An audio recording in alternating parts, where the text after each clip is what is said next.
Bonjour à tous, welcome back. On est content de vous retrouver pour ce premier after conseil depuis un petit moment maintenant, puisqu'on n'a pas pu faire celui au moment des fêtes de Noël. Donc là, aujourd'hui, le programme il va être un peu chargé parce qu'il s'est passé pas mal de choses depuis, notamment le conseil municipal de lundi soir qui a eu lieu, dans lequel a été évoqué le débat d'orientation budgétaire. Donc c'est important puisque c'est à ce moment-là que toutes les orientations politiques que donneront Pascal Demarthe et son équipe à la ville pour les prochaines années étaient discutées lundi soir, même si c'était un peu soporifique, pour pas dire un peu chiant. Voilà, donc Isabelle vous en parlera tout à l'heure. Et puis il y a eu d'autres sujets, notamment la question des fermetures de classes qui sont prévues.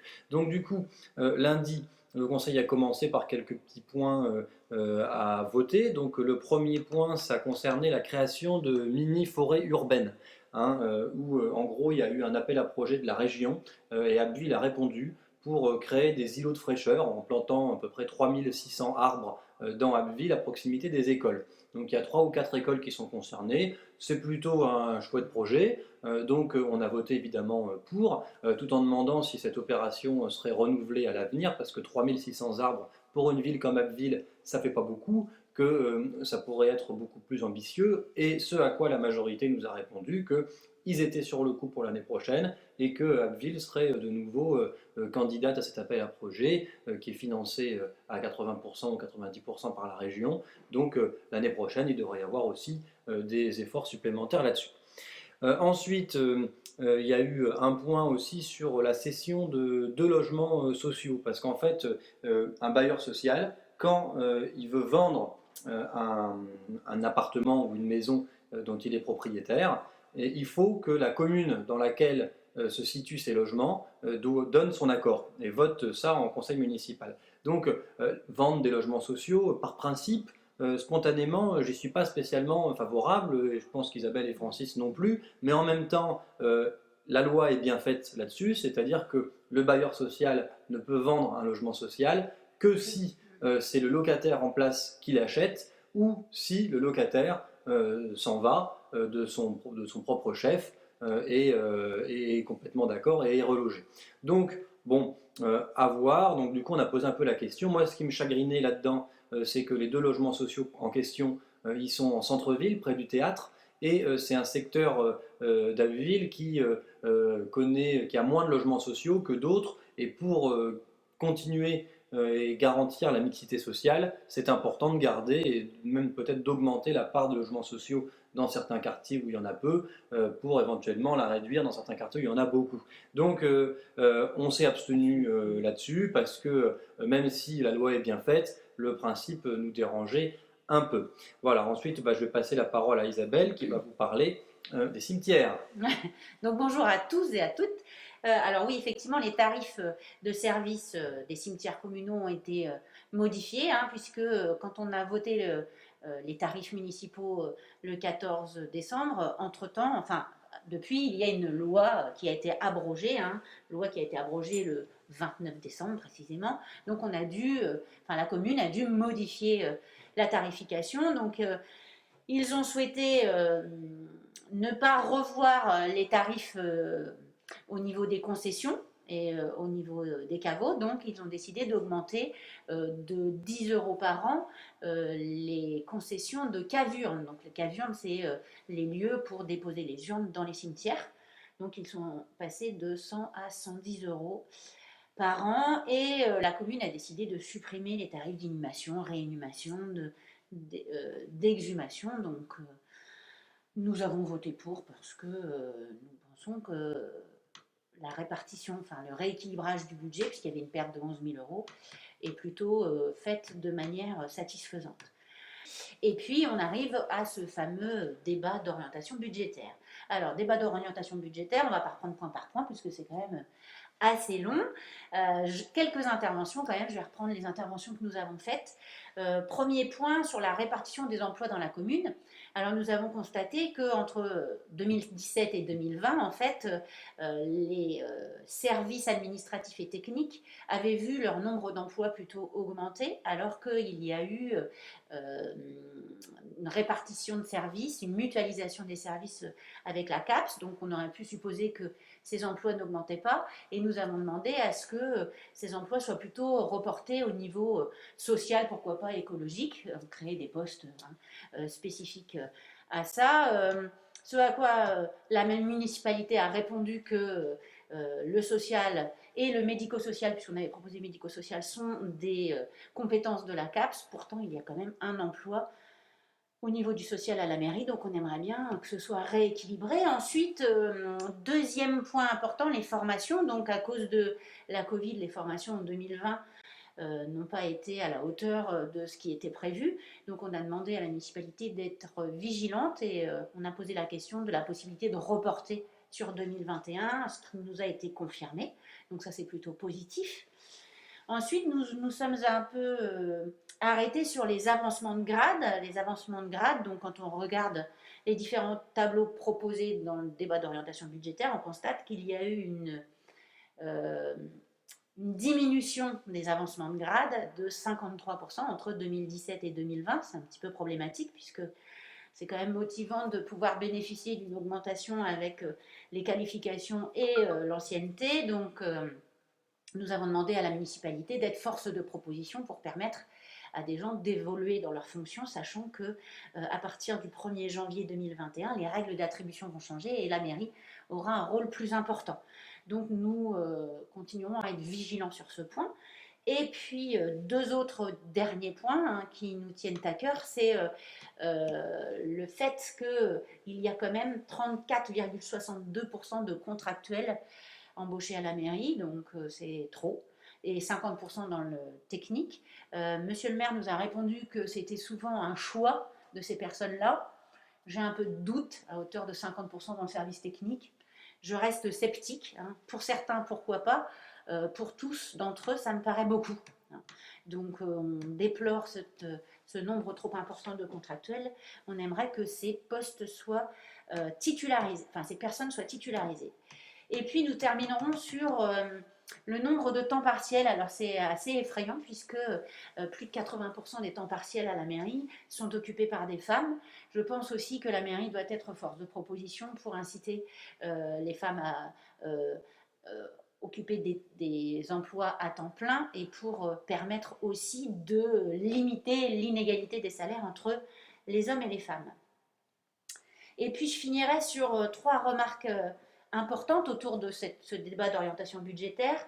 Alors juste pour une petite explication technique, en fait la taxe d'habitation va être totalement supprimée à partir de 2022, là c'est dégressif mais bon bref, donc la municipalité va perdre cette recette financière mais elle sera totalement compensée, et ça c'est plutôt bien, par la part départementale de la taxe sur les propriétés bâties. Bon bref, tout ça pour dire que en fait la municipalité ne perdra pas de recettes, ça c'est important.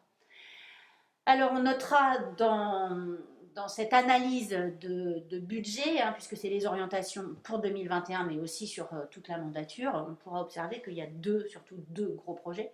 C'est la réfection du stade Paul Delic et puis l'agrandissement du musée Boucher-de-Perthes. Donc, nous, on est un petit peu... Alors, bon, c'est des projets honorables, intéressants, mais on est un petit peu déçus parce qu'on aurait préféré que les principaux projets soient plus orientés social ou écologique, en tout cas qu'ils servent à la majorité des Abbevillois. Et puis on finira par un point positif, on se dit que peut-être que notre programme pendant la campagne municipale a influencé M. Demarque puisqu'il a décidé de créer un chantier d'insertion supplémentaire sur le thème du maraîchage. Voilà.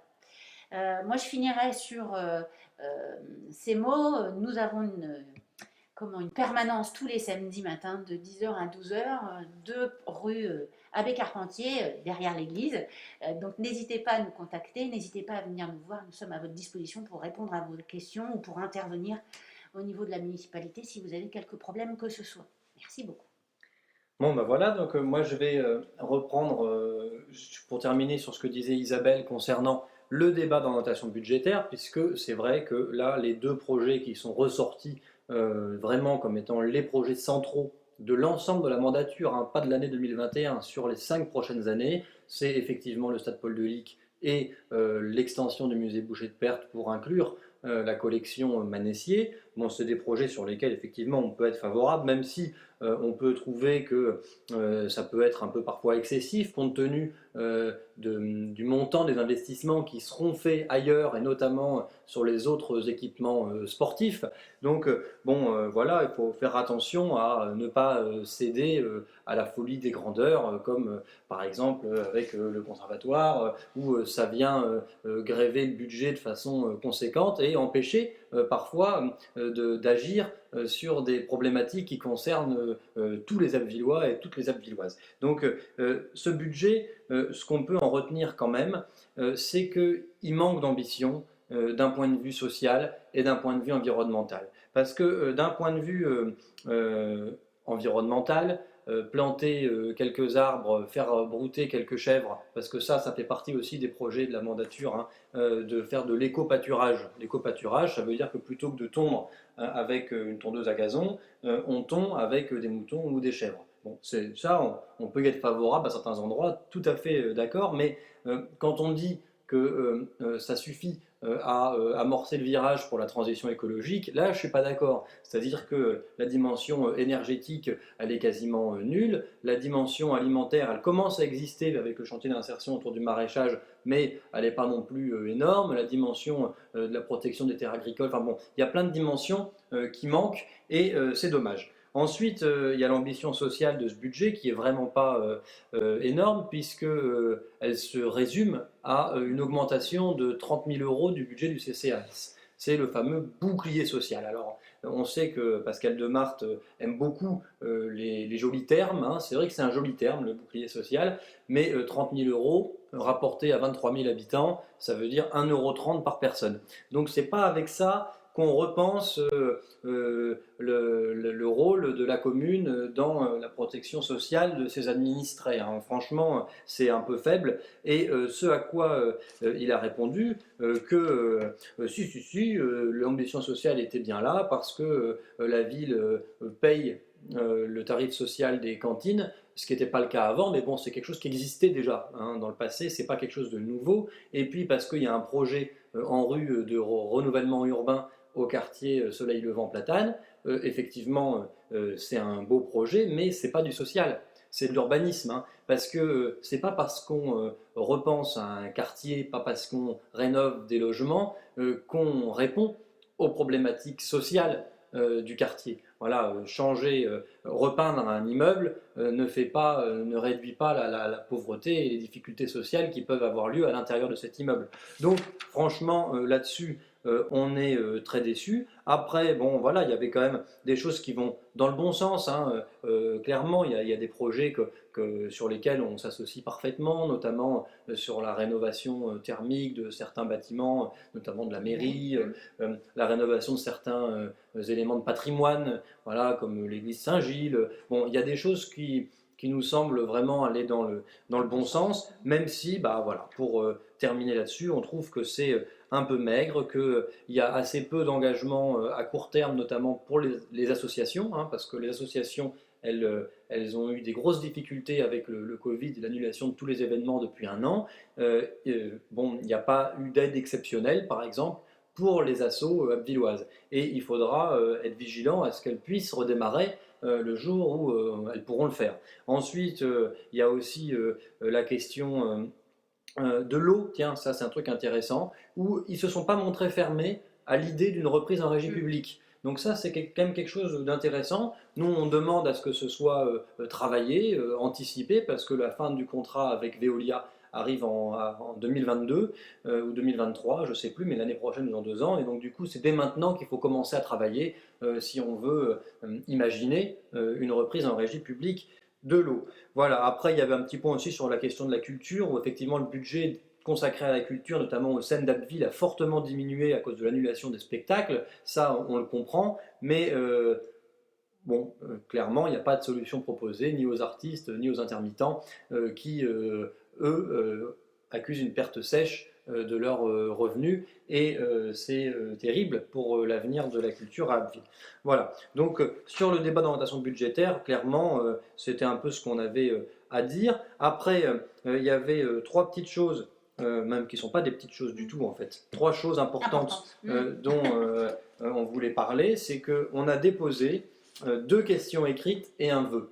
Hein, les questions écrites, on les dépose 2 ou 3 jours à l'avance, comme ça Pascal Demart a le temps de les lire et de préparer sa réponse. Donc la première question écrite, elle concernait le logement, l'habitat, avec nous la proposition qu'on fait, c'est d'instaurer un permis de louer. Un permis de louer, c'est comme un permis de conduire, c'est-à-dire qu'un propriétaire, avant de mettre son logement en location, ou quand son locataire s'en va, avant de le remettre en location, il doit faire passer comment on appelle ça, une autorisation, il doit avoir une autorisation préalable de mise en location de son bien. Parce que comme ça, on peut éviter les marchands de sommeil qui louent de véritables taudis, des maisons qui sont divisées en appartements où l'électricité n'est pas bonne, où il y a de l'humidité, à des gens qui ont des difficultés sociales et qui sont exclus du parc locatif habituel. On ne peut pas les laisser aux mains de crapules qui ne pensent qu'à l'argent et qui achètent pour une bouchée de pain des immeubles ou des maisons dégradées dans le centre-ville ou en proximité du centre-ville à Abbeville pour les louer dans des conditions déplorables. Et ça provoque en plus de gros problèmes, notamment de nuisances, hein, où il y a, par exemple, on a une situation rue d'Avignon où tous les riverains sont excédés parce qu'il y a un immeuble qui est dans cette situation-là qui pose problème, où des locataires font la java en permanence, et c'est invivable. Et il y a eu des menaces physiques, il y a eu des menaces racistes, il y a même eu une altercation avec un riverain qui était venu se plaindre, qui s'est fait tabasser. Donc ça, c'est une situation qui est inadmissible. Malheureusement, dans l'état actuel des choses, la ville ne peut rien faire, tandis que le jour où on aura un permis de louer, la ville pourra refuser le permis de louer aux propriétaires, ce qui empêchera clairement ce genre de situation à l'avenir. Donc là-dessus, nous, c'était un point de notre programme, on y est très attaché, et sur ce point-là, la ville, enfin en tout cas Pascal Demart a dit que et c'est vrai, hein, c'est une mesure qui affecterait beaucoup le marché de l'immobilier abbvillois, donc si elle devait se faire, elle ne pourrait se faire qu'en concertation avec les professionnels de l'immobilier. Donc la porte est entrouverte. On espère que, comme c'est aussi dans le programme Action Cœur de Ville, la rénovation de l'habitat ancien en centre-ville, du coup, on espère que là-dessus, on pourra avoir des avancées et on en reparlera au prochain conseil communautaire. Voilà. Ensuite, la deuxième question, elle concernait le projet, le très beau projet culturel Transition autour du street art avec un immeuble d'habitation dans le quartier des Platanes qui est voué à être démoli prochainement dans le cadre de la rénovation urbaine du quartier, dans lequel l'association 80 Skatepark à Abbeville a monté un projet avec des artistes, des graffeurs qui sont venus de toute la France et même du monde entier pour certains, pour créer à l'intérieur de l'immeuble, dans les logements, des œuvres d'art qui sont absolument uniques. Et ce projet-là, c'est un musée éphémère autour du street art. On a eu la chance tous les deux de le visiter. C'est un projet magnifique. C'est vraiment, c'est digne d'une ville, d'une grande ville. C'est digne. Ça pourrait avoir lieu à New York ou à Paris. C'est vraiment, c'est un projet d'une qualité telle que on en a des frissons quoi, en rentrant. Et puis c'est un projet qui amène beaucoup de fierté, à la fois aux artistes qui ont collaboré, évidemment, mais aussi aux habitants, aux anciens habitants de cet immeuble et aux habitants de tout le quartier, parce que d'un coup, c'est un motif de fierté d'habiter aux Platanes avec ce projet-là, et franchement, c'est vachement bien. Et en fait, le gros souci de ça, c'est que ce projet-là, il devait commencer à l'automne, et finalement, à cause du Covid, il a été repoussé 1 fois, 2 fois, 3 fois, et maintenant, on ne sait toujours pas quand est-ce que ça va ouvrir. Donc, potentiellement, ça n'ouvrira qu'en avril. Et par contre, la date de fin, elle est fixée au 27 juin. Et ça, il faut absolument que ça puisse être prolongé de quelques mois. L'idée, c'est pas que ça devienne définitif, parce que c'est un projet qui a été conçu pour être éphémère, mais que ça puisse au moins passer l'été. Parce que cet été, c'est le moment où on pourra capitaliser sur ce projet-là en termes touristiques, où ça va attirer du monde, où en plus le quartier des Platanes, c'est un quartier qui manque d'animation l'été. L'année dernière, on en a parlé avec les parents qui mettent des piscines en pied de leur immeuble pour les gamins parce qu'il s'y passe rien. Donc là, pour une fois, il se passe quelque chose. Là, il faut que la ville, elle fasse tout ce qui est possible pour prolonger ce projet de quelques mois. Et en fait, ce que craint le maire, c'est que de perdre les subventions de l'ANRU pour la rénovation du quartier si le projet était repoussé, parce qu'en fait, la démolition de cet immeuble, c'est la première étape du projet de renouvellement urbain. Donc il faut vraiment qu'il soit bon pour convaincre la préfecture, pour convaincre l'ensemble des services de l'État que ce projet, il faut le repousser, le prolonger de 3 mois et que les subventions ne doivent pas être conditionnées à ça. Et bon, en tout cas, François Ruffin est venu aussi, il a invité la ministre de la Culture, Roselyne Bachelot, à venir. Donc on espère que si des personnalités politiques nationales s'investissent de ce sujet-là, bah, ça pourrait fonctionner. Voilà. Et puis franchement, à l'avenir, il faut aussi que la ville elle soit force de proposition pour accompagner l'association 80 Skatepark pour, par exemple, organiser un festival du skatepark tous les 2 ans, une biennale, que ça change de lieu, parce qu'il se passe des choses à la ville autour du street art. Il y a eu un projet au lycée Boucher de Perthes, un joli projet auquel tu as participé Isabelle. Il y a eu un projet aussi sur les transformateurs électriques. Donc il se passe quelque chose là maintenant, quand il se passe quelque chose sur le plan culturel dans une ville, bah, quand la ville accompagne, valorise et soutient ces initiatives, et ben, ça peut changer d'échelle et ça peut durer dans le temps. Donc on a la chance d'avoir ça, donc maintenant il faut continuer.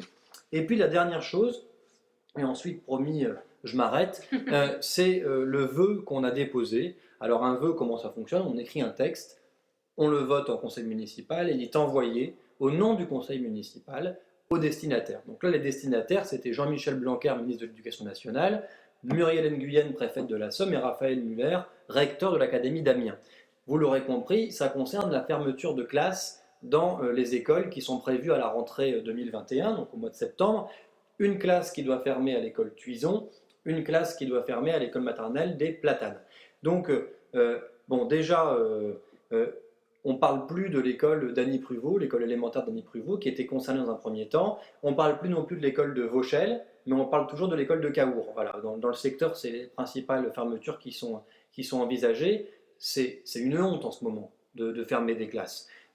Déjà parce que l'année dernière, il y a eu un moratoire sur les fermetures de classes parce qu'on était en crise sanitaire, comme si cette année, on n'était plus en crise sanitaire. Donc là, on va demander à des enseignants qui se sont adaptés à des protocoles sanitaires stricts, qui se sont adaptés au port du masque, qui se sont adaptés à plein de choses, à aérer les classes. Enfin bon, franchement, ils ont joué le jeu à l'école à distance au moment du confinement l'année dernière, avec toutes les répercussions que ça a eu sur les enfants, hein, aussi, hein, les pertes de niveau scolaire, quoi, où il y a eu quand même des difficultés éducatives supplémentaires. Et maintenant, dans des quartiers Manchecourt d'une part, et puis Platane de l'autre, qui sont des quartiers qui sont considérés comme prioritaires politiques de la ville, on va faire passer des classes de 17, 18 ou 20 élèves par classe à 26 ou 27. Mais quel sens ça a? Qu'est-ce que ça veut dire quartier prioritaire si on dégrade les conditions d'enseignement? Enfin, il y a quelque chose que je ne comprends pas, mais en même temps je ne le comprends pas parce que c'est juste incompréhensible. Donc on a déposé un vœu qui est vraiment un vœu assez consensuel, que n'importe qui aurait pu voter, en demandant que le moratoire sur la fermeture de classe qui a été mis en place l'année dernière soit prolongé cette année. Bon. Et la mobilisation, ça paye, hein, parce que quand on fait ce genre de choses, derrière, à l'inspection d'académie, ils ne sont pas contents et ils réduisent le nombre de fermetures de classes. Donc c'est comme ça qu'on a pu sauver Dany Pruvot et Vauchelles.